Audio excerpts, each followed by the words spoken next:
अस्सलाम वालेकुम बेटा जी। इससे प्रीवियस लेक्चर में हमने इंट्रोडक्शन पढ़ा था बेटा जी मशीन लर्निंग का। और हमने मशीन लर्निंग की कुछ एप्लीकेशंस के ज़रिए उसको समझने की कोशिश की थी कि मशीन लर्निंग क्या है और वो कैसे काम करती है।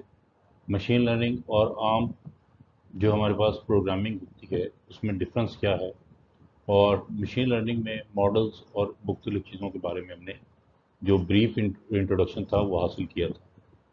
अब हम आज से ऑनवर्ड बेटा जी हम मशीन लर्निंग की जो कुछ ब्रांचेस हमने देखी थी, जिसमें हमारे पास अनसुपरवाइज्ड, सुपरवाइज्ड और री इन्फोर्समेंट लर्निंग थी बेटा जी।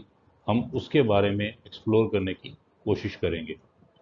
तो इस लेक्चर में हम अनसुपरवाइज्ड को कवर करते हैं, उसके इंट्रोडक्शन को। ये डिटेल नहीं है, इंट्रोडक्शन है बेटा जी।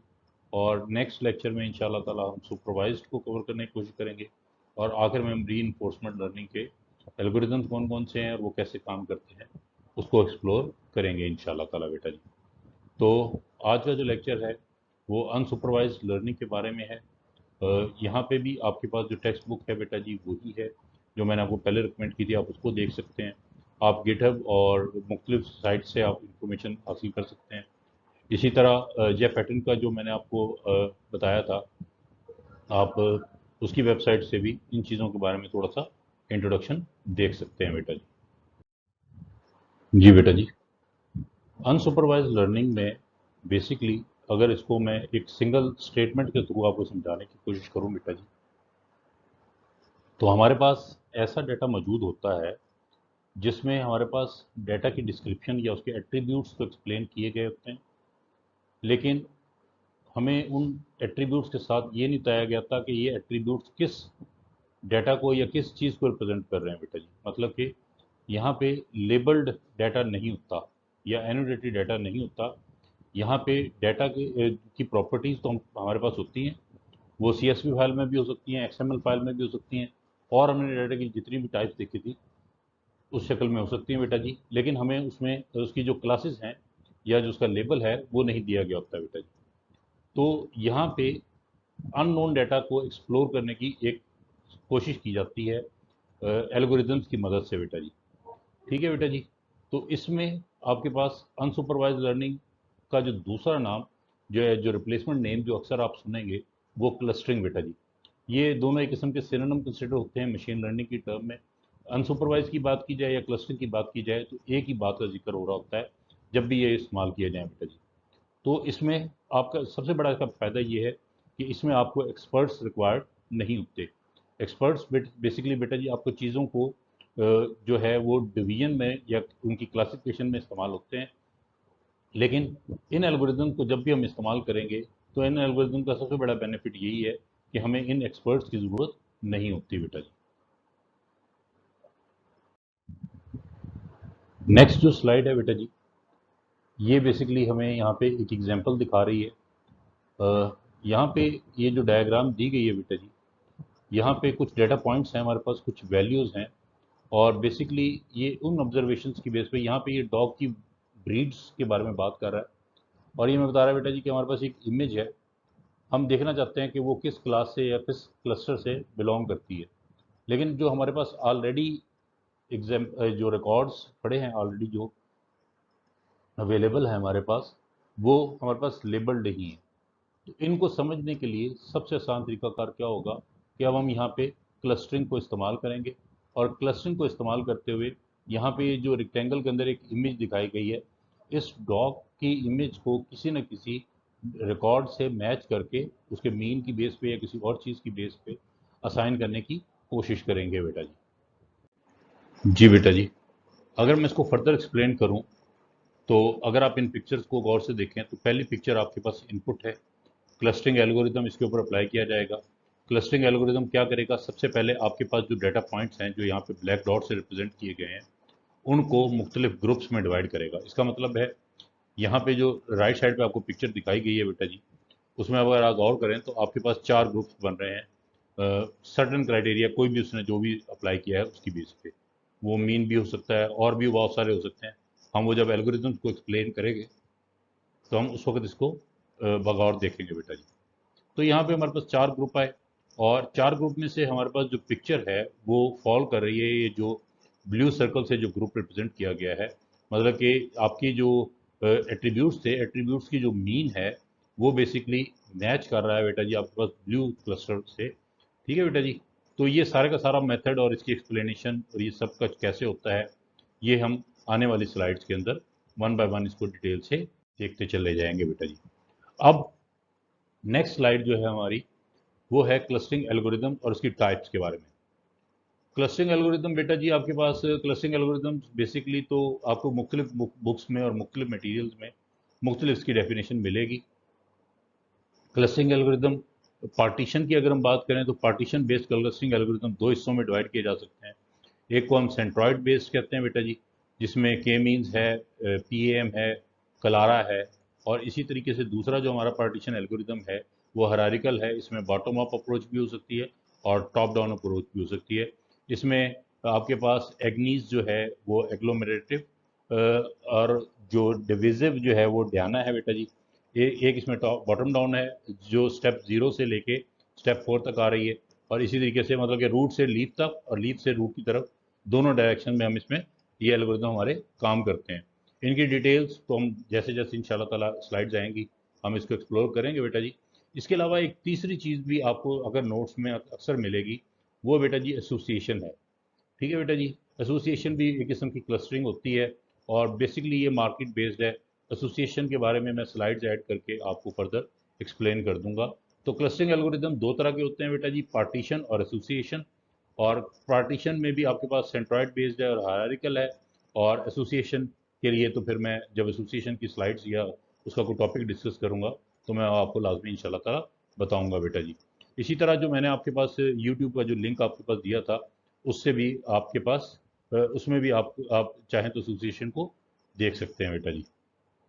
ठीक है बेटा जी। अब हम आगे चलते हैं। क्लस्टरिंग एल्गोरिदम की दूसरी जो टाइप है पार्टीशन के अलावा वो डेंसिटी बेस्ड है बेटा जी। जिस तरह डेंसिटी बेस्ड में आपके पास डीबी स्कैन है और डिस्ट्रीब्यूशन बेस्ड। हम यहाँ पे डिस्ट्रीब्यूशन का तो आपको याद होगा, प्रोबेबिलिटी में जब हमने डिस्ट्रीब्यूशन की डिफरेंट क्राइटेरियाज पढ़े थे, ये वो उन्हीं क्राइटेरियाज की बात कर रहा है। इसमें हमारे पास एक्सटेंशन है बेटा जी के मीन्स की, और ईएम एक एल्गोरिदम है ये शामिल है। और जबकि आपके डेंसिटी बेस्ड एल्गोरिदम में डीबी स्कैन और डेनक्यू है बेटा जी। ये सारे के सारे आपके पास एल्गोरिदम्स क्लस्टरिंग के एल्गोरिदम्स हैं। मीन्स ये अनसुपरवाइज वे में काम करते हैं बेटा जी। और अगर हम ग्राफ बेस्ड एल्गोरिदम्स की बात करें तो ग्राफ बेस्ड एल्गोरिदम्स में हमारे पास बेटा जी ग्राफ ये जो चैमिलियन और ग्रिड बेस्ड जो है, ये दोनों तरीकाकार जिसमें स्ट्रिंग और क्लिक ये हमारे पास इस्तेमाल होते हैं ग्राफ बेस्ड क्लस्टरिंग एल्गोरिदम के अंदर। तो क्लस्टरिंग एल्गोरिदम एक बहुत कॉम्प्रिहेंसिव टॉपिक है। अगर इसको इन डिटेल बात करें तो ये पूरे का पूरा टॉपिक ही एक पूरे सेमेस्टर में पढ़ाया जा सकता है। और चाहें तो हम इसको फर्दर अपनी रिक्वायरमेंट बेस पे हम डिसाइड कर सकते हैं कि हमने क्लस्टरिंग को कितना एक्सप्लोर करना है बेटा जी। ठीक है। तो हमारी अतुलमकान कोशिश होगी कि हम इन सब का थोड़ा थोड़ा सा इंट्रोडक्शन या इनकी इम्प्लीमेंटेशन तो दो लाइन के कोर्स से ज़्यादा नहीं है। इसकी बेसिक वर्किंग उस वक्त पढ़ेंगे जब हमने इनको देखना होगा बेटा जी। तो आपके पास क्लस्टरिंग एल्गोरिदम्स की का इंट्रोडक्शन के बाद जो नेक्स्ट हमारे पास क्वेश्चन रेज होता है कि हाउ मैनी क्लासेस, तो हमें कैसे पता चलेगा कि नंबर ऑफ क्लासेस हमारे पास कितनी है। किसी भी डेटा सेट के अंदर हमारे पास नंबर ऑफ क्लासेस कितनी है। अब ये जितने भी एल्गोरिदम्स थे जो अभी तक हमने देखे, जिसमें ग्राफ बेस्ड थे, डेंसिटी बेस्ड थे, पार्टीशनिंग थे, ये सारे के सारे अगर आप इनको गौर से देखें बेटा, तो ये सब के सब बेसिकली के पे डिपेंड कर रहे होते हैं। के means number of classes. Number of classes से मुराद ये बेटा जी कि हमारे पास एक फाइल के अंदर मुख्तलिफ क्लासेस हो सकती हैं। फॉर एग्जाम्पल मैं आपको एक छोटी सी एग्जाम्पल से अगर एक्सप्लेन करने की कोशिश करूँ कि मेरे पास एक फ़ाइल है जिसके अंदर मैंने बेटा जी जो आपके पास रोज़ है या गुलाब जो है उसकी टाइप्स अपने पास रखी हुई हैं। तो मुझे कैसे पता चलेगा कि मेरे पास गुलाब कितनी किस्म का है बेटा जी। ठीक है बेटा जी। तो वहाँ पे मेरे पास रेड कलर का भी हो सकता है, पिंक भी हो सकता है। इसी तरीके से हर एक की मैंने कैटेगराइज किया हुआ है और हर एक के एट्रीब्यूट डिफरेंट है। तो इसका मतलब क्या हुआ कि अगर मेरे पास 3 गुलाब की टाइप्स वहाँ पे एक्सप्लेन हो रही हैं तो इसका मतलब है कि मेरा जो डाटा सेट है वो 3 क्लस्टर्स पे मुश्तमिल है या 3 केस उसके अंदर पाए जाते हैं। तो सबसे पहला क्वेश्चन जो क्लस्टरिंग एल्गोरिदम्स को आंसर करना पड़ता है वो नंबर ऑफ केस है। नंबर ऑफ केस कैसे फाइंड किए जा सकते हैं, उसका क्या पॉसिबल वे हो सकता है, इसके बारे में प्रोग्रामिंग की इम्प्लीमेंटेशन के थ्रू ही हम इसको देख सकते हैं। यूजुअली आप जब डेटा सेट सेलेक्ट कर होते हैं तो आप जो एट्रीब्यूट चूज करते हैं वो एट्रीब्यूट आपको बताता है बेटा जी कि आपके पास नंबर ऑफ केस कितने होंगे। फॉर एग्जांपल अगर आपने डेटा सेट को जेंडर की बेस पे डिवाइड करना है तो आपके पास 2 के आएंगे बेटा जी। के की वैल्यू 2 होगी जिसमें मेल और फीमेल आएगा बेटा जी। ठीक है बेटा जी, तो इस तरीके से आपके पास क्लस्टर डिफाइन होते हैं। इसी तरह एल्गोरिदम कौन सा होगा, क्योंकि अभी मैंने आपको कई टाइप्स तकरीबन 5 से 6 टाइप्स बताई हैं बेटा जी क्लस्टरिंग एल्गोरिदम्स की, और उन सब के अंदर फर्दर कई मेथड्स हैं या कई मॉडल्स हैं जो हम इस्तेमाल कर सकते हैं क्लस्टरिंग के लिए। तो हम कौन सा एल्गोरिदम इस्तेमाल करेंगे, हर एल्गोरिदम की आउटपुट डिफरेंट है। जैसे कि आपके पास यहाँ पे इस पिक्चर के अंदर आप देखें तो 6 डिफरेंट एल्गोरिदम्स की आउटपुट दिखाई गई है और यहाँ कलर से डिफ्रेंशिएट किया गया है। ये एक ही डेटा सेट की डिफरेंट आउटपुट्स हैं बेटा जी। के मीन्स कुछ और दिखा रहा है, पैम कुछ और दिखा रहा है, गॉसियन मॉडल उसके दरमियान में सिर्फ 3 क्लस्टर्स को रिप्रेजेंट कर रहा है, ब्लू ग्रीन और रेड से। यहाँ पे ये जो नंबर ऑफ कलर्स की डिस्टिंक्शन है ये बेसिकली हमें नंबर ऑफ क्लस्टर्स को एक्सप्लेन कर रही है बेटा जी। तो डीबी स्कैन, एवरेज लिंकेज और डियाना, तो कौन सा बेस्ट है। अब ये क्वेश्चन बेटा जी डिपेंड करता है आपके रिक्वायरमेंट पे और आपके डाटा सेट पे। तो इस क्वेश्चन को आंसर करने के लिए सबसे अच्छा तरीकाकार तो ये होता है कि हम अपने क्लस्टरिंग एल्गोरिदम्स, तमाम क्लस्टरिंग एल्गोरिदम्स को अपने सैम्पल डाटा सेट के ऊपर अप्लाई करते हैं और हम फिर रिजल्ट्स की बेस पर डिसाइड करते हैं कि हमारे स्पेसिफिक डाटा सेट के लिए कौन सा क्लस्टरिंग एल्गोरिदम बेस्ट सूटेड है बेटा जी। ठीक है बेटा जी, तो इस तरीके से हम क्लस्टरिंग एल्गोरिदम को डिसाइड करते हैं। इसी तरह एल्गोरिदम्स की अगर हम पैरामीटर्स की बात करें तो यहाँ पे एक एग्जांपल इसने दी हुई है, वो लिंकेज की दी हुई है बेटा जी। लिंक बेसिकली आपके पास कितने मतलब के क्लस्टर्स को आपस में आपने लिंक करना है। जिस तरह यहाँ पे अगर आपके पास लिंकेज के इक्वल टू अगर 2 क्लस्टर हों तो आपका एवरेज लिंकेज जो है वो के इक्वल टू 2 के बराबर है। फिर 3 का दिखाया गया है, 4, 5 और 6। और कलर्स आप देखते जाएंगे कि आपके पास हर पिक्चर्स में कलर बढ़ते जा रहे हैं जैसे जैसे आप पैरामीटर ज़्यादा से ज़्यादा बढ़ाते जाते हैं जिनकी बेस पे आपने लिंक करना है बेटा जी। इसी तरह आपके पास अगला जो जो लास्ट चीज़ है वो डिस्टेंस है। तो डिस्टेंस भी आपके पास के क्लस्टरिंग में बहुत ज़्यादा इंपॉर्टेंट होता है। ये डिस्टेंस, लिंकेज, इनका क्या रोल है और ये कैसे जो है आपके क्लस्टरिंग एल्गोरिदम को अफेक्ट करते हैं, ये हम इंशाल्लाह ताला एग्जांपल्स के साथ आने वाली स्लाइड्स के अंदर इसको बगौर मुताला करते हैं बेटा जी। तो डिस्टेंस फाइंडिंग के आपके पास एक से ज़्यादा तरीकाकार हैं, यहाँ पे 5 बताए गए हैं बेटा जी, जिसमें यूक्लिडियन डिस्टेंस है, मैथेटन है, कोसाइन डिस्टेंस है। और बेसिकली ये दो चीज़ों के दरमियान में सिमिलरिटी मेजर करते हैं और उनकी सिमिलरिटी के अंदर जितना फासला होता है वही हमारा डिस्टेंस कहलाता है बेटा जी। तो यहाँ पे ये जो डिस्टेंसेस हैं इस पे भी आपके क्लस्टरिंग की परफॉर्मेंस मैटर करती है। नेक्स्ट स्लाइड जो है बेटा जी आपके पास क्लस्टरिंग की वैलिडेशन मेजर्स है। हमारे पास जितने भी क्लस्टरिंग एल्गोरिदम्स हैं हम उनको रन तो कर लेंगे, वो हमें कोई ना कोई आउटपुट भी देंगे, लेकिन वो आउटपुट कितनी एक वैलिड है, उसकी उसकी रिलायबिलिटी कितनी है, उसको हम कितना स्कोर दे सकते हैं, इसके लिए हमें कुछ वैलिडेशन मेजर्स इस्तेमाल करने पड़ते हैं। जिस तरह यहाँ पे आपके पास राइट साइड पे 2 पिक्चर्स दिखाई गई हुई हैं बेटा जी। यहाँ पे केस का साइज बताया गया है और एवरेज वैल्यूज बताई गई है, एक्यूरेसी। ठीक है बेटा जी, तो आप इसको भी ज़रा गौर देख सकते हैं, इसके थ्रू भी हम केस को सिलेक्ट कर सकते हैं। तो यहाँ पे 2 तरह की वैलिडेशन की इसने बात की है, इंटरनल और एक्सटर्नल वैलिडेशन बेटे। इंटरनल वैलिडेशन आपका जो एल्गोरिदम होता है वो अपने तहत अपने सेल्फ एग्जीक्यूशन के दरमियान परफॉर्म करता है। जिस तरह सेपरेशन है, कम्पैक्टनेस है, एग्जांपल के तौर पे बेटा जी डन है, डीपी है, सिलेटे इंडेक्स है। ये तमाम के तमाम इंडेक्सेस हैं जो इंटरनल वैलिडेशन के लिए या हमारे जो क्लस्टरिंग एल्गोरिदम की परफॉर्मेंस है उसको मेजर करने के लिए इस्तेमाल किए जा सकते हैं बेटा जी। इसी तरह एक्सटर्नल वैलिडेशन की अगर हम बात करें तो उसके अंदर एक्सटर्नल वैलिडेशन में हम एक्सपर्ट्स को इस्तेमाल करते हैं। एक्सपर्ट्स से अपने डाटा को लेबल करवाते हैं और लेबल करवाने के बाद अपने क्लस्टरिंग एल्गोरिदम के लेबल्स को उसके साथ मैच करते हैं और देखते हैं कि ये कितने एक दूसरे से मैच करते हैं। इसकी जो एग्जांपल्स हैं बेटा जी वो रैंडम से रैंड है, जैकार्ड है, प्योरिटी है, मेच्योरिटी इंडेक्स है, या और इसके अलावा आपके पास बीआई इंडेक्स है बेटा जी। ये सारे के सारे आपके पास इस्तेमाल किए जा सकते हैं as a external validation point. ठीक हो गया बेटा जी, तो ये आपके पास बेसिक इंट्रोडक्शन ज़्यादा, ये इस्तेमाल हमने इनके बारे में हमने सारा इंट्रोडक्शन देख लिया। आखिर में जो इम्पोर्टेंट हमारे पास एक इंट्रोडक्शन आ जाता है बेटा जी इंट्रोडक्शन के एंड का, वो है बेटा जी कंसेंसस क्लस्टरिंग।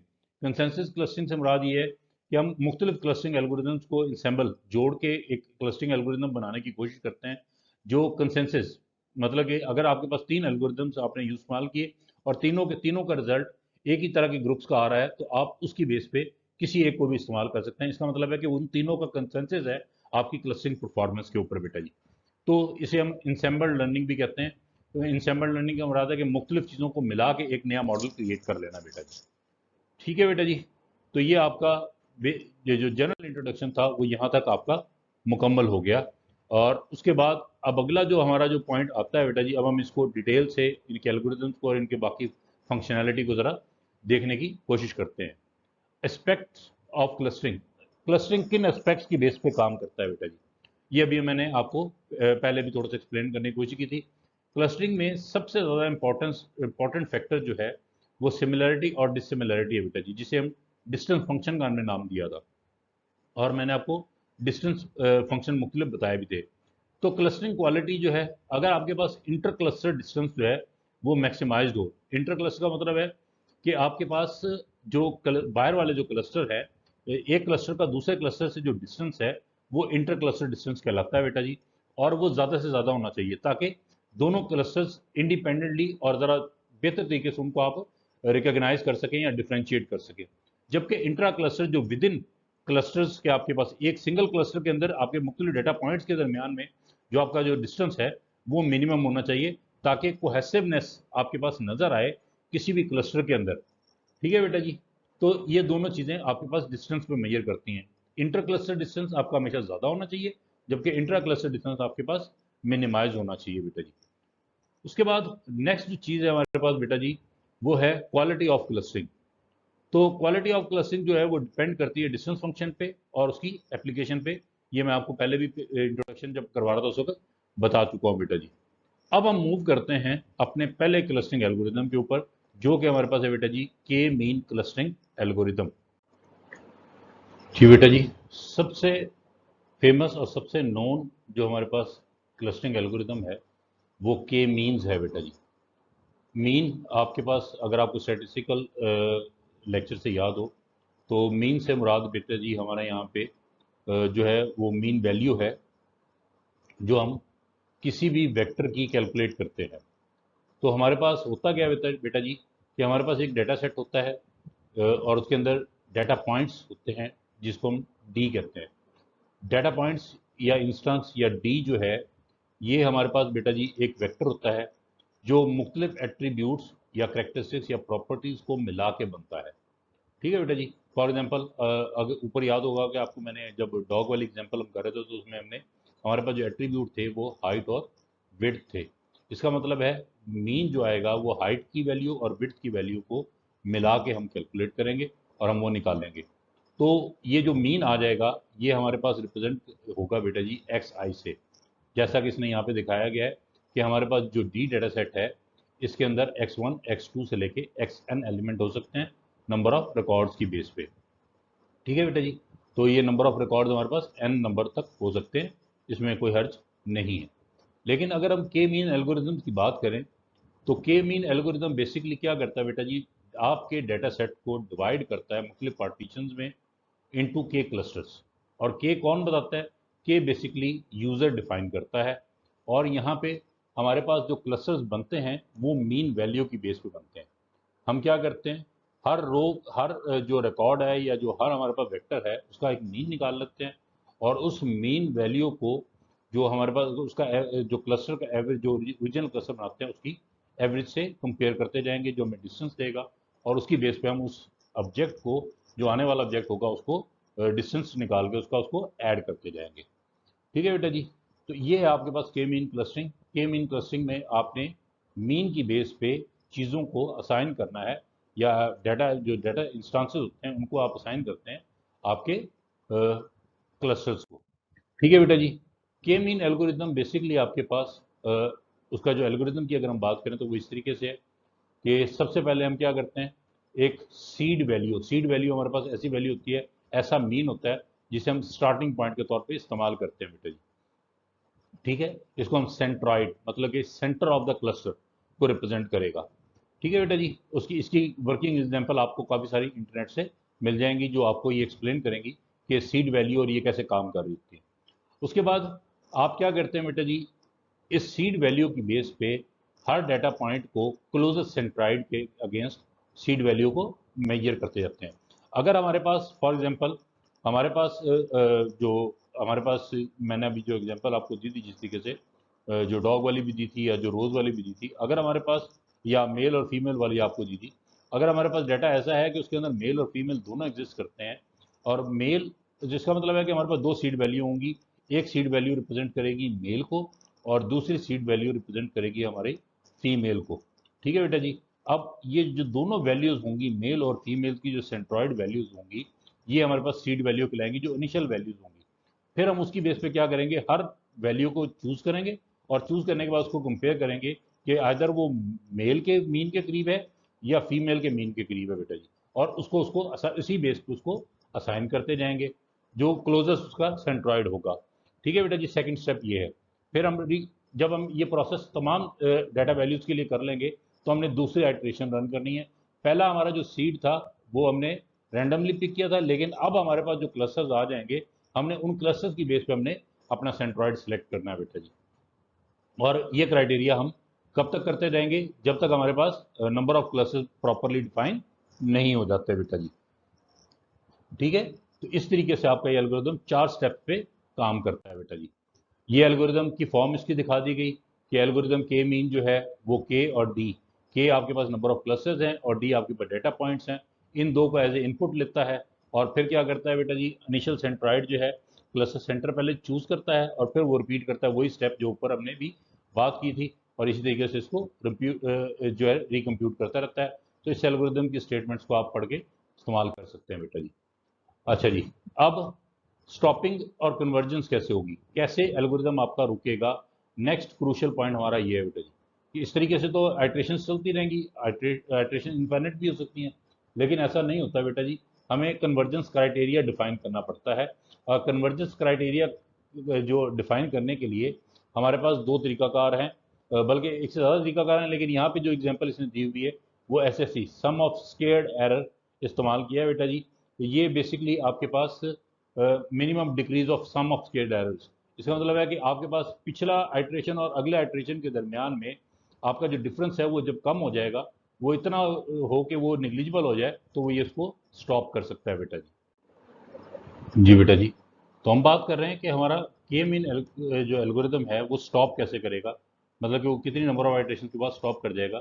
इसके लिए एक तरीकाकार जो है, जो पहला पॉइंट इसने बताया बेटा जी, कि आपके पास रीअसाइनमेंट ना हो सके।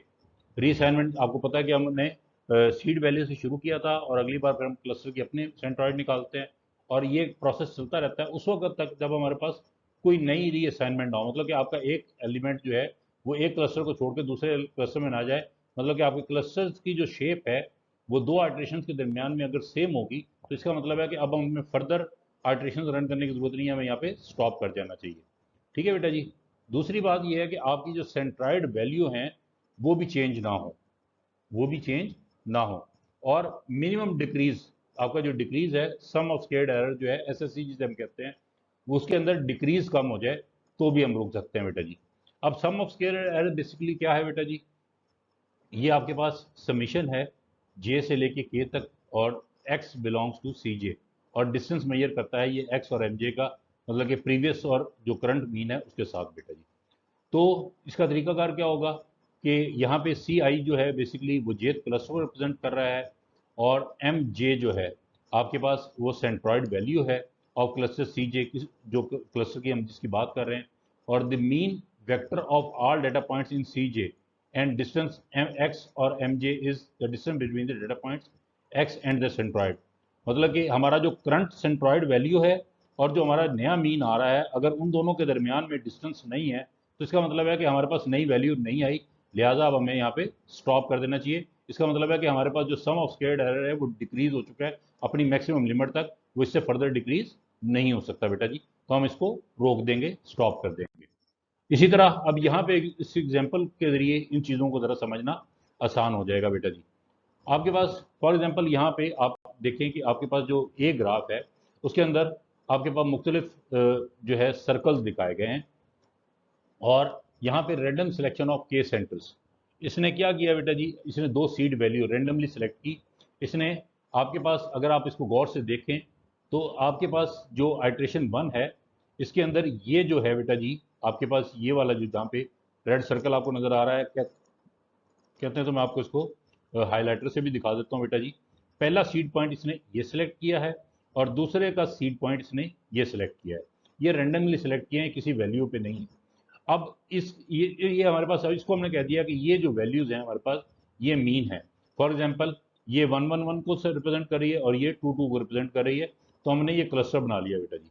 अब हमने क्या करना है कि हर पॉइंट का जो हर जो दूसरा पॉइंट है, येलो के अलावा रेड जितने भी पॉइंट हैं, इसको इस मीन के साथ कंपेयर करना है हमने बेटा जी, जो हमारे पास येलो कलर से रिप्रेजेंट हुआ है।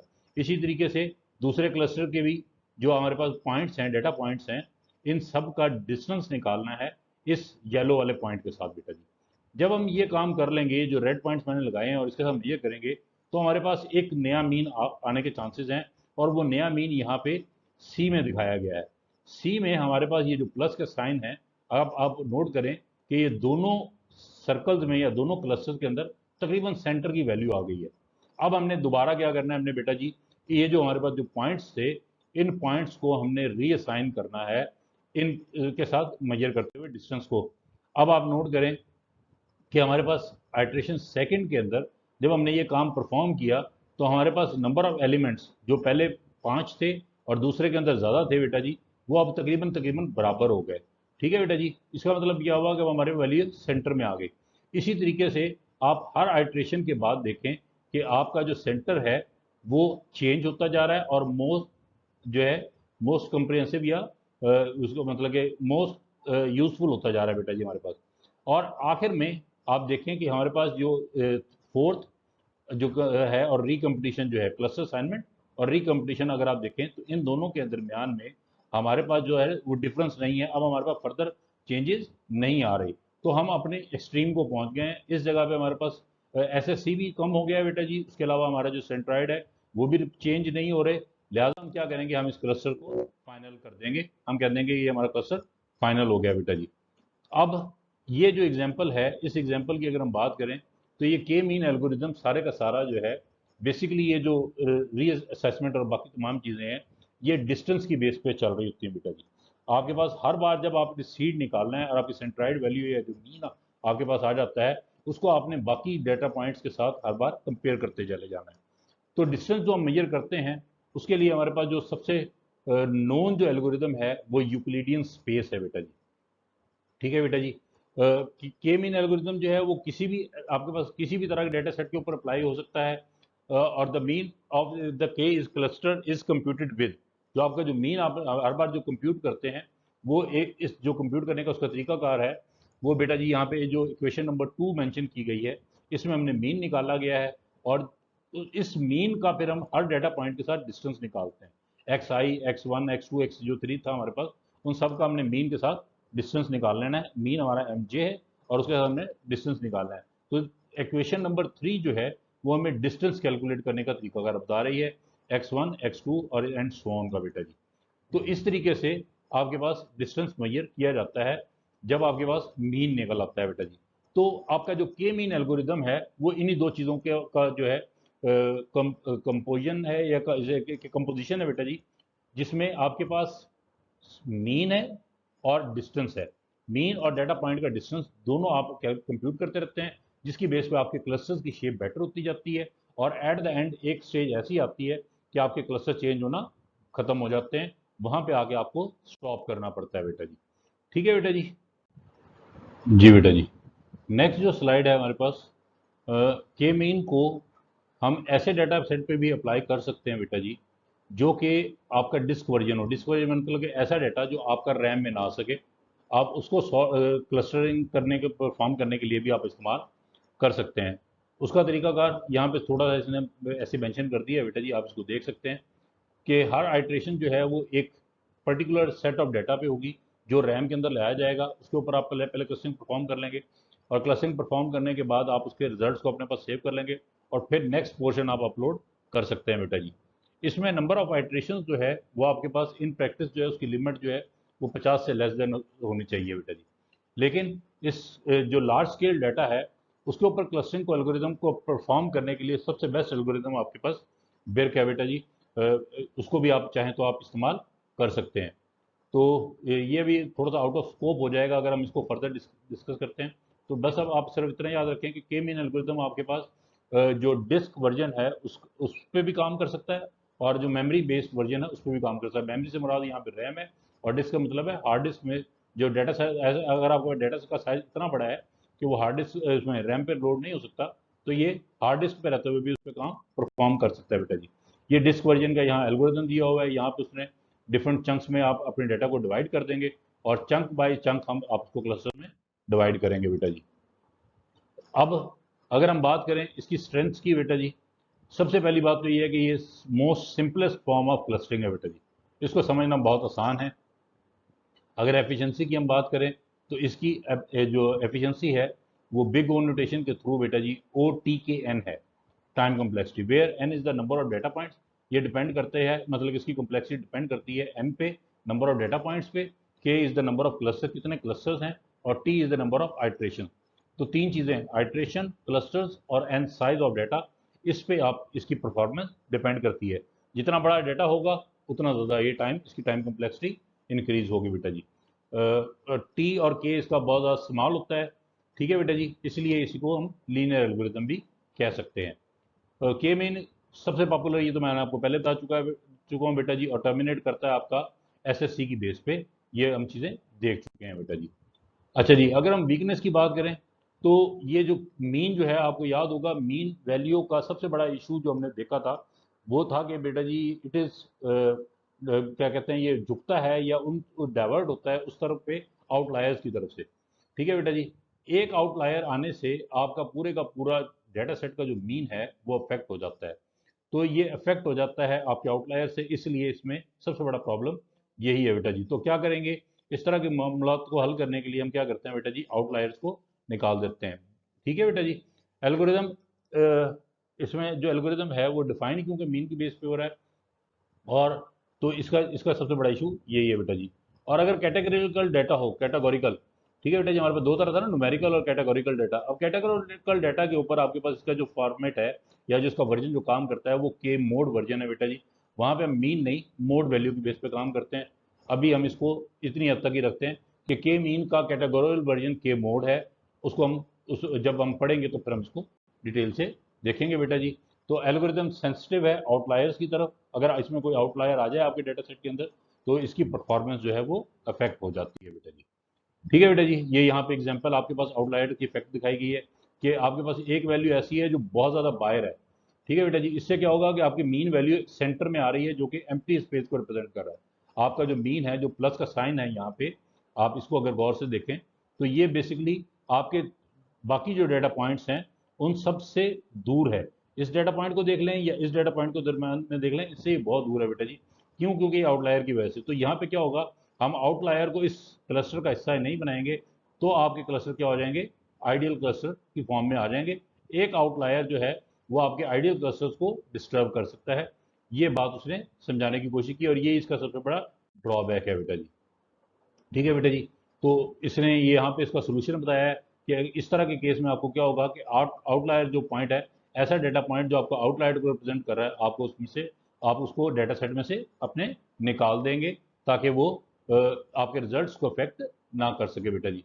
यही यहाँ पे सारी चीज़ें एक्सप्लेन की गई हैं कि आपके पास ऐसा मेथड होना चाहिए जिसके थ्रू आप आउटलायर्स को रिमूव कर सकें बेटा जी। तो जब आप इसको रिमूव कर लेंगे तो ये आपके पास इस तरीके से काम कर सकता है।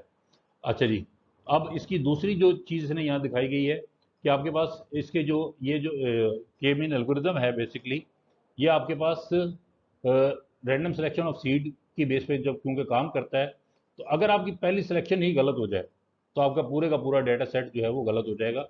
जिस तरह इसने यहाँ पे एक्सप्लेन करने की कोशिश की गई है बेटा जी, यहाँ पे जो सीड वैल्यू जो इसने सेलेक्ट की है उसकी बेस पे इसकी जो शेप है वो चेंज हो गई। ये वही डाटा सेट है जिसको हमने ऊपर बेटा जी सॉर्ट किया था, लेकिन आप देखें क्योंकि अगर हमने सीड वैल्यू गलत सेलेक्ट कर लें तो हमारे का पूरा डाटा सेट जो है वो डिस्टर्ब हो जाएगा बेटा जी। यहाँ पे इसने जो सीड वैल्यू सेलेक्ट की है आइट्रेशन 1 के अंदर, वो एक ऊपर वाली वैल्यू जिस तरह ये वाली वैल्यू बेटा जी रैंडम सेलेक्ट की है, और दूसरे वाली है, फॉर एग्जाम्पल मैं अगर ये कर लेता हूँ तो अब मेरे जो जो क्लस्टर बनेंगे वो क्लस्टर डिफरेंट शेप में होंगे बेटा जी। ठीक है बेटा जी, ये इसने समझाने की कोशिश की गई है। उसके बाद ये यहाँ पे इसने रिजल्ट दिखाया है, if we use different seeds good result. अगर हमारे पास अच्छे सीड्स हम सेलेक्ट करेंगे तो हमारे पास गुड रिजल्ट आएंगे, जिस तरह यहाँ पे इसने दिखाया गया है बेटा जी। और यही हमारे पास इस क्लस्टरिंग एग्जाम्पल का सबसे बेस्ट सोल्यूशन यही स्लाइड है जो हमने पहले भी देखी थी, और अभी हम इसको यहाँ पे दोबारा देख रहे हैं बेटा जी। ठीक है बेटा जी। उसके अलावा के मीन एल्गोरिथम जो है वो आपके पास हाइपर एलिप्सॉइड्स, ठीक है बेटा जी, या हाइपर स्फीयर्स पे काम नहीं करता।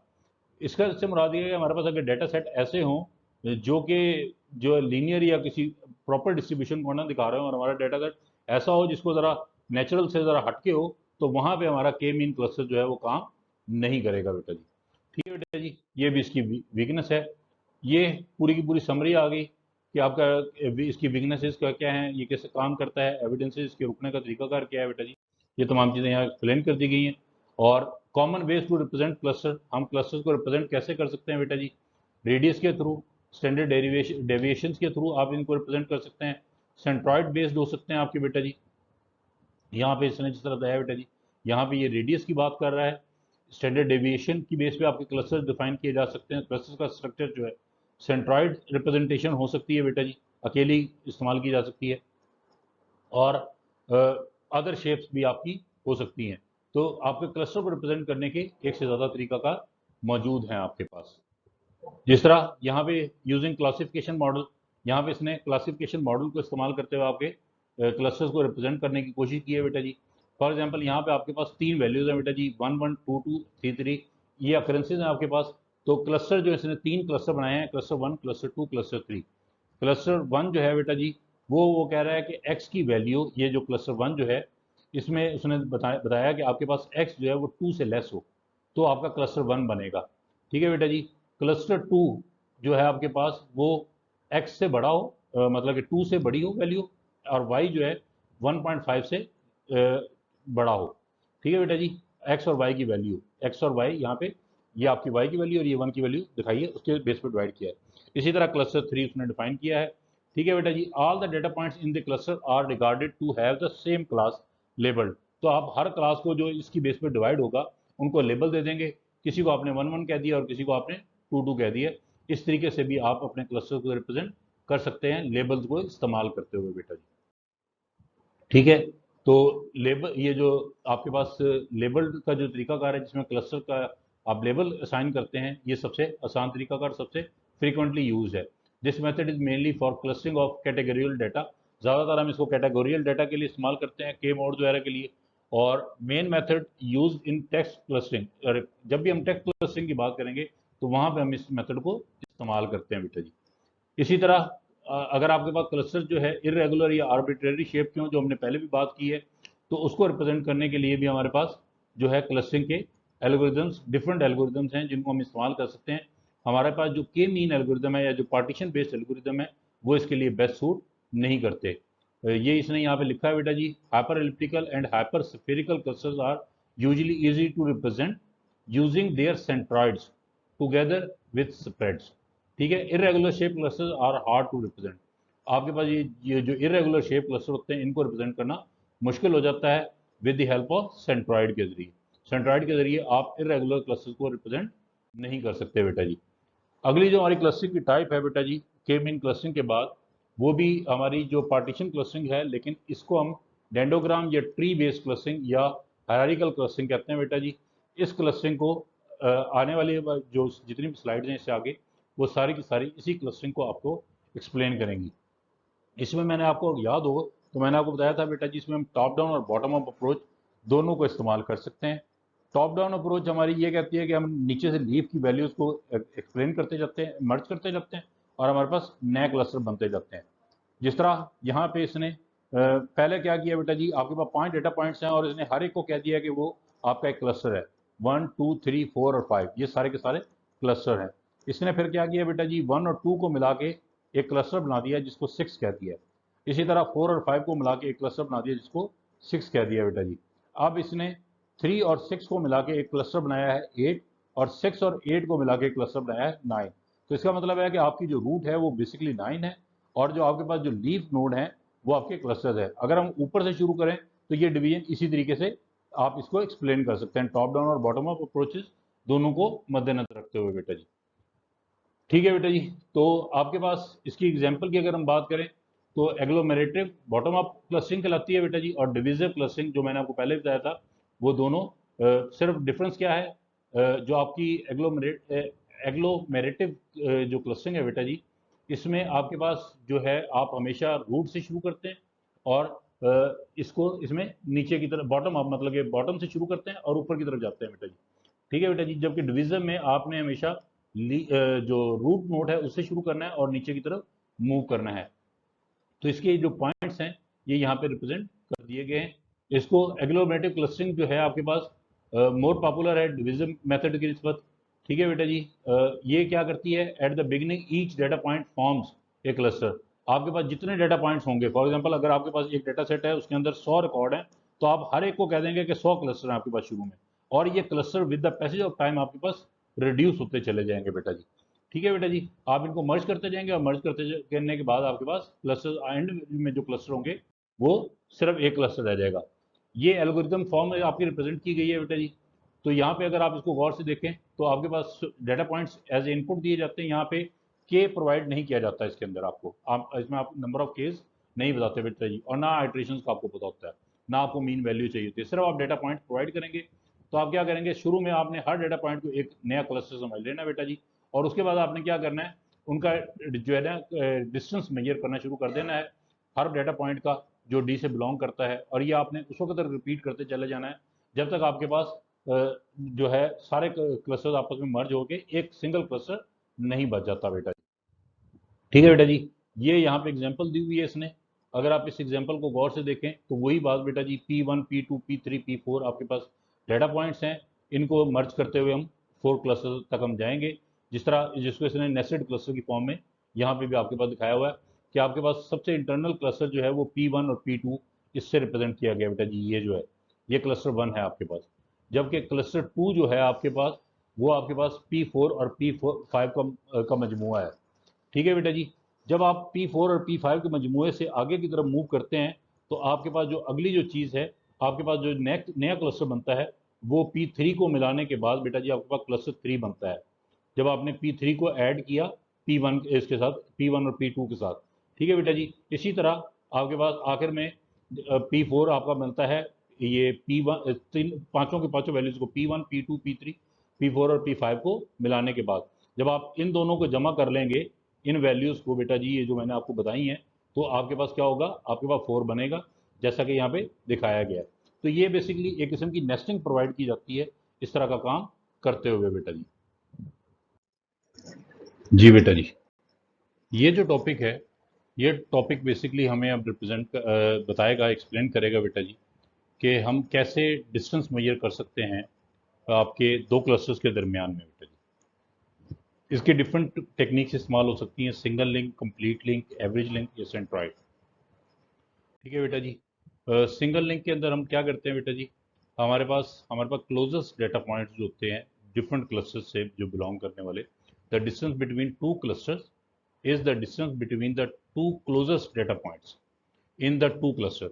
आपने दोनों क्लस्टर से जो एक दूसरे के करीब डेटा पॉइंट्स, ऐसे डेटा पॉइंट्स चूज करने हैं जो एक दूसरे के बिल्कुल क्लोज हों। ठीक है बेटा जी। फॉर एग्जांपल हमारे पास, हम इन दोनों को चूज कर लेते हैं, ये जो जहां मैंने सर्कल किया है बेटा जी, ये हमारे पास दो क्लोजेस्ट पॉइंट थे आपके पास जिनका दरमियान में डिस्टेंस कम है, और इसको हमने चेक करने के बाद हम दोनों के दरमियान में डिस्टेंस मेजर करेंगे और इसकी बेस पे हम क्लस्टर्स को चेक करेंगे। इस तरह के मेथड को हम सिंगल लिंक क्लस्टर कहते हैं बेटा जी। ठीक है। इसमें ज़्यादातर आपके पास आर्बिट्रेरी शेप जब भी क्लस्टर्स होंगे तो वहाँ पे ये ज़्यादा बेटर काम करता है। ठीक है बेटा जी। और कई बार it can find arbitrary shape cluster, arbitrary shape cluster के अंदर ये काम तो कर सकता है, but it may cause the undesirable chain effect. Chain effect का मतलब होता है कि आपके पास ये जो रिजल्ट होंगे ये एक जैसे नहीं होंगे या चेंज होते रहेंगे। चेन इफेक्ट का मतलब होता है जो मिलती जुलती जो कड़ियाँ जुड़ती जाती हैं वो क्रिएट हो सकता है कि आपको एक डिस्टेंस मेजर करना पड़े, फिर दूसरा, फिर तीसरा एंड सो ऑन। ठीक है बेटा जी। तो ये सिंगल लिंक है, लेकिन नेचुरल क्लस्टर्स के दरमियान में ये बहुत अच्छे तरीके से काम करता है। इसी तरह जो दूसरा तरीकाकार हमारे पास हो सकता है बेटा जी, वो कंप्लीट लिंक मेथड है। कंप्लीट लिंक मेथड में हमारे पास जो है फार्देस्ट पॉइंट, जो एक दूसरे से सबसे दूर पॉइंट जो होते हैं, हमने उनको उठाना है। दो क्लस्टर्स के सबसे फार्देस्ट अगर हम पॉइंट की बात करें तो यहाँ पे ये जो दो रेड सर्कल्स हैं या ये जो दो डाटा पॉइंट्स हैं, ये एक दूसरे से सबसे दूर है। हम इन दोनों के दरमियान में क्या करेंगे बेटा जी, इन दोनों के दरमियान में आपस में डिस्टेंस मेजर कर लेंगे। इन दोनों का दोनों पॉइंट्स उठाएंगे और इनके दरमियान में डी की वैल्यू डिस्टेंस मेजर कर लेंगे बेटा जी। अब ये इसमें एक इशू कब होगा, अगर हमारे पास वो जो आउटलायर वाली एग्जांपल जो हमने पहले की थी, अगर आपके पास इस जगह पे कोई आउटलायर एक आउटलायर है, एक डाटा पॉइंट है आपके पास जो इस जगह पे एग्जिस्ट करता है, अब अगर इसको मैं इसके साथ कंपेयर करूं तो मेरा जो डिस्टेंस है वो आउटलायर की वजह से क्या हो जाएगा, अफेक्ट हो जाएगा बेटा जी। तो ये सेंसिटिव है आउटलायर्स को। अगर किसी भी डाटा सेट या किसी भी आपके पास जो फाइल आपकी है, जो जिसके दरम्यान में आप क्लस्टर के दरम्यान आप जो डिस्टेंस मेजर कर रहे हैं, अगर उनमें से किसी एक क्लस्टर में आउटलायर होगा तो ये प्रॉपर काम नहीं करता बेटा जी। इसी तरह एवरेज लिंक आपके पास जो है, एवरेज लिंक जो है basically the sensitive to complete link clustering to outlier. जो आपका जो होता है, जो जो अभी हमने जो पढ़ा था बेटा जी कंप्लीट लिंक, उसकी जो प्रॉब्लम्स हैं उसको दूर करता है ये। ठीक है बेटा जी। इसके अंदर distance between to clusters is the average distance of all pair wise distances. आपने हर पेयर का, एक क्लस्टर के एलिमेंट्स के और दूसरे क्लस्टर के एलिमेंट के हर पेयर के दरमियान में डिस्टेंस मेजर करके उनका एक एवरेज निकाल लेनी है, और उसकी बेस पे आपने फिर इसको ये काम करता है बेटा जी। तो ये centroid method, in this method the distance between two cluster is the distance between the their centroid. दोनों के सेंट्रॉइड के दरमियान में जो डिस्टेंस है, आप वो भी इसको कह सकते हैं। ये उस तरीके से काम करता है। तो हमारे पास डिस्टेंस मेजर करने के ये जो तरीकाकार है, ये तीनों काम कर सकते हैं बेटा जी, जिसमें कंप्लीट लिंक है, सिंगल लिंक है और एवरेज लिंक है। उसके अलावा अगर हम बात करें तो नेक्स्ट हमारा जो टॉपिक है बेटा जी वो कम्प्लेक्सिटी है। अब आपके पास all algorithms are at least O N square is the number of data points. आपके पास ये जो एग्लोमेटिव, इसमें जो टाइम कम्प्लेक्सिटी होगी वो क्या होगी डिस्टेंस मेजरिंग में, वो ओ एन स्केयर होगी। नंबर ऑफ डेटा पॉइंट्स का स्क्वायर अगर आप ले लें तो जितना वो होगा, जो वैल्यूज या जो रिजल्ट वो आएगा वही आपके पास है। Single link can be done in O N square. Complete link का जो होगा वो O N two log N है बेटा जी। और इसी तरीके से ये दोनों कंप्लीट सिंगल लिंक का सिर्फ इसने यहाँ दिखाया गया है। और due to complexity hard to use large data set. ये जो आपके पास ये जो मेथड्स हैं सिंगल लिंक और कंप्लीट लिंक, ये आपके पास अगर डाटा सेट लार्ज हो तो वहाँ पे आप इसको इस्तेमाल नहीं कर सकते। तो इसका जो सोल्यूशन है वो क्या होगा, या तो आप सैम्पलिंग के मेथड को इस्तेमाल करें या आपको स्केल अप मेथड इस्तेमाल करें, जिस तरह ब्रिक है जिसकी मैंने आपको पहले भी बात की थी बेटा जी। तो डिस्टेंस फंक्शन आपके पास क्या है, की टू क्लस्टरिंग आपके पास सिमिलरिटी एंड डिसिमिलरिटी मालूम करना है। और इसमें आपके पास अगर डाटा पे डिपेंड करता है numerous distance functions for different data type, ये और डिपेंड करते हैं डिस्टेंस फंक्शन आपके न्यूमेरिक डाटा टाइप है या आपके पास नॉमिनल डाटा टाइप है। अगर न्यूमेरिक डाटा टाइप है तो और डिस्टेंस मेजर इस्तेमाल होंगे, नॉमिनल के लिए आपको और डिस्टेंस मेजर इस्तेमाल करने पड़ेंगे बेटा जी।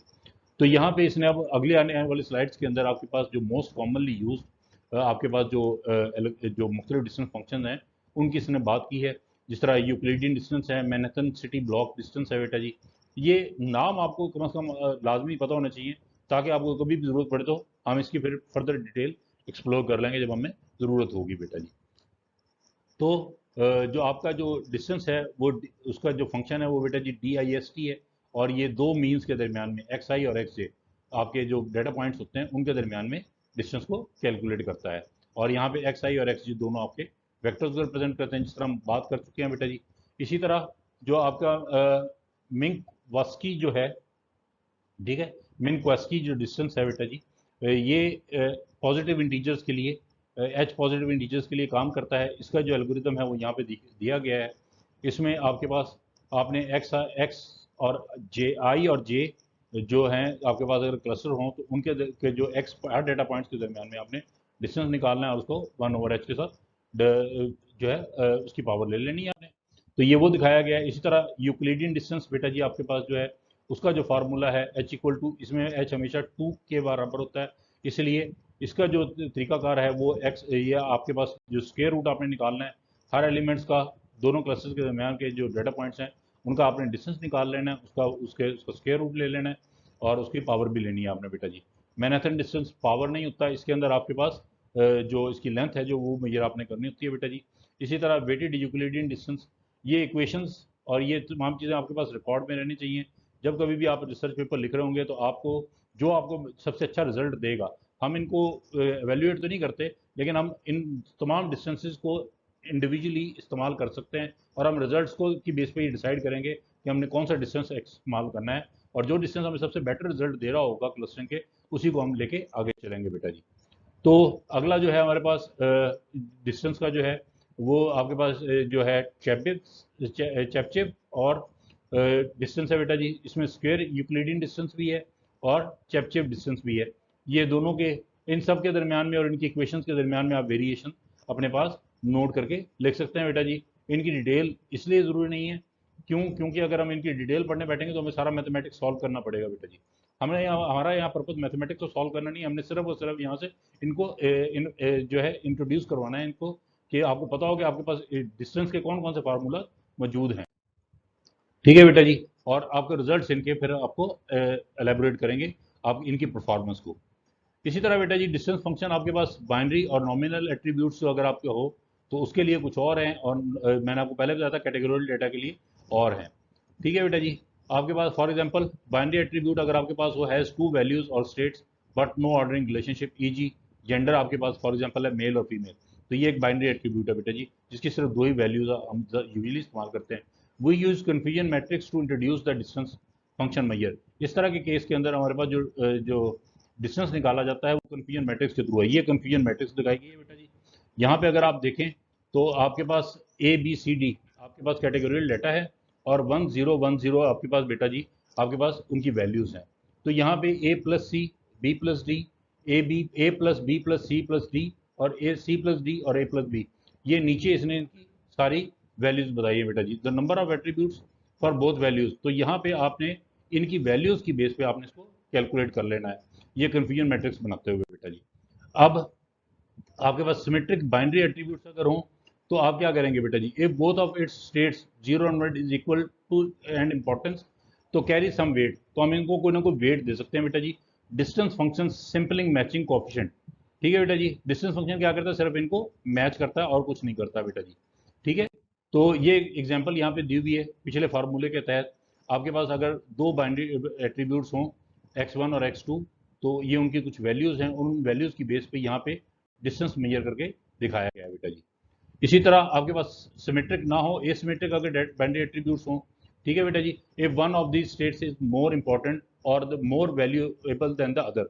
अब यहाँ पे एसिमेट्रिक का मतलब है कि दोनों का इक्वल वेट नहीं है, एक का वेट ज़्यादा और एक का वेट कम हो, तो हम इसको जैकार्ड कोफिशिएंट में कन्वर्ट कर देते हैं। और जैकार्ड कोफिशिएंट का फार्मूला आपके पास है बी प्लस सी ए प्लस बी प्लस सी बेटा जी। ठीक है, तो इसकी वेरिएशन के थ्रू हम इसको कैलकुलेट कर सकते हैं। और अगर हमारे पास नॉमिनल एट्रीब्यूट हो, नॉमिनल एट्रीब्यूट का मतलब क्या होता है बेटा जी, हमारे पास नंबर से जो रिप्रेजेंट होने वाले एट्रीब्यूट हों तो हम उनके लिए भी फार्मूला के तहत इस्तेमाल कर सकते हैं बेटा जी।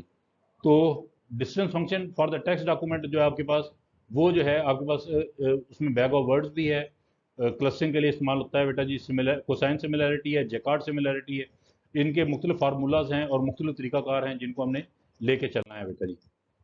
ठीक है बेटा जी। अब अगला जो क्वेश्चन है जो कि मेरे लिए तो नॉन इम्पॉर्टेंट है, क्योंकि मैं इसको इतनी वेटेज नहीं देता बेटा जी, कि how to choose clustering algorithm. तो मेरे लिए तो इसका एक सिंपल सा वे बेटा जी ये है कि आप डाटा सेट को लें, उसके ऊपर एक दो या तीन मुख्तलिफ एल्गोरिथम्स को अप्लाई करें, जो एल्गोरिथम आपको बेस्ट रिजल्ट दे रहा हो वही आपका सिलेक्टेड एल्गोरिथम होगा या मॉडल होगा जिसको आपने लेके चलना है और आप उसको इस्तेमाल करेंगे। अब ये चीज़ें डिपेंड करती हैं आइट्रेशन पे, नंबर ऑफ के पे, आपके डेटा के स्ट्रक्चर पे, डिस्टेंस पे बेटा जी। ये तमाम चीज़ें जो भी हमने पढ़ी हैं ऊपर, इन तमाम चीज़ों के ऊपर आपके जो एल्गोरिथम्स हैं वो डिपेंड कर रहे हैं। तो ये जितनी भी चीज़ें यहाँ लिखी हुई हैं आप इसको स्टडी कर लीजिएगा। मुझे इनमें से कोई भी चीज़ ऐसी नहीं लगती जो एल्गोरिथम के सिलेक्शन पे आपको अफेक्ट करती हो। आपका एल्गोरिथम की सिलेक्शन टोटली बेटा जी आपके डेटा सेट पे सब्जेक्टिव टू डेटा सेट है। ठीक है बेटा जी। अब अगली जो चीज़ है आपके पास, आप जो क्लस्टर्स हैं आपने आपके पास जो क्लस्टरिंग एल्गोरिथम्स को अप्लाई करने के बाद जो रिजल्ट्स आएंगे, आप उनको कैसे जांचेंगे कि वो ठीक हैं या गलत हैं। तो उसके लिए कुछ एल्गोरिथम्स हैं बेटा जी, जो ग्राउंड ट्रूथ यहाँ पे ये सारे फार्मूला वगैरह पढ़ लीजिएगा, एफ स्कोर वगैरह बेटा जी। ठीक है बेटा जी। तो यहाँ पे ये जो मैयर्स हैं, वैल्यूएशन मैयर्स हैं, हम उन पे फोकस करते हैं। वो सबसे पहला है बेटा जी एंट्रोपी, एंट्रोपी बेटा जी बेसिकली आपके पास for each cluster we can measure the its entropy, where यहाँ पे प्रोबेबिलिटी आपने C J is the proportion of class C J data points in the cluster I और डी आई, ठीक है। The total entropy of the whole clustering which considers all cluster is, ये जो आपके पास entropy का जो summation आपने निकाल लेना है और इस तरीके से आप इसको कैलकुलेट करते हैं। एंट्रोपी की एग्जांपल मैं आपको आने वाले लेक्चर्स में बेटा जी करवाऊंगा, तो हम उसको वहाँ पे कैलकुलेट करेंगे जब हम इसकी कोडिंग कर रहे होंगे कि एंट्रोपी मैयर कैसे होता है बेटा जी। तो सबसे पहला मैयर जो एवोल्यूशन मैयर है वो एंट्रोपी है। उसके बाद प्योरिटी है बेटा जी। प्योरिटी से मुराद ये है कि वो डाटा एलिमेंट्स जो जिस क्लस्टर से बिलोंग करते थे अगर उसमें चले गए हैं तो इसका मतलब है कि आपका जो क्लस्टर है वो प्योर है बेटा जी। तो प्योरिटी बेसिकली आपके पास डाटा एलिमेंट्स का जो रिलेशनशिप है किसी क्लस्टर के साथ उसको रिप्रेजेंट करती है।